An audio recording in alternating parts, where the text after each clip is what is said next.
Yes. Ale, bili na. Sangkatutak na prutas, mga gulay. Ale, bili kayo dito. Sangkatutak na prutas at gulay. Marami din pagpipilian. Sa akin ho, sangkaterba. Hindi. Ha? Sangkatutak? Sangkaterba? Anong pagkakaiba nun? Ale, mas marami po ang sangkatutak. Kaya sige na, dito na kayo. Sige, ayan. Naku, mas marami nga kasi hindi nakahiwalay ang sandamukal na mga sira at bulok. Sandali, ano yung sandamukal? Simple lang ho, mathematics lang ho yan eh. Ang sangkatutak equals sangkaterba plus sandamukal.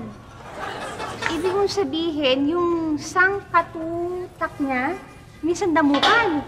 Correct kayo dyan. Ay, dito na ako. Sandali, sigurado ho ba kayo na sa katerba yan o baka mamaya sandamakmak lamang yan? Ano yung sandamakmak? Alam niyo ho, ang sandamakmak ay inayos lang po yan para magmukhang marami. Dahil kita niyo yan, ha? Kinalat-kalat lang nila yung mga kangkong dyan, kinalat-kalat lang nila para magmukhang marami. Pero kung nakatali yan, wala pa yan sa kalahating katerba. Maniwala kayo sa akin. Talaga ganun? Oo. Dito na ako. Di sige, diyan ka, ikaw din. Sige, baka mamaya dyan, biglang dumating ang sangrekwa kong paninda at magsisi ka. Sandali, ano naman yung sangrekwa? Ang sangrekwa ho ay nakasakay pa sa truck. Ang sangkatutak ay naibaba na sa truck at nabawasan pa ng sangkutsangot.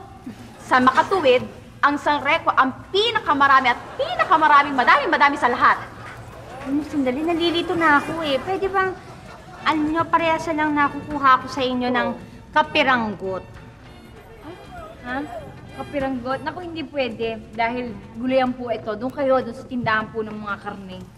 Bakit? Ano ba yung kapiranggot? Maliit na kambing. Ay, ano ba yan? Ano na lang, katiting na lang. Ay, wala rin ho kami nun eh. Kasi sa karne din yun eh. Maliit na pusa ho yun. Ha? Ano ba yan? Sige na, pabilon nyo na ako ng kapiraso. Ay, aso po yun. Tawa, tawa, tawa.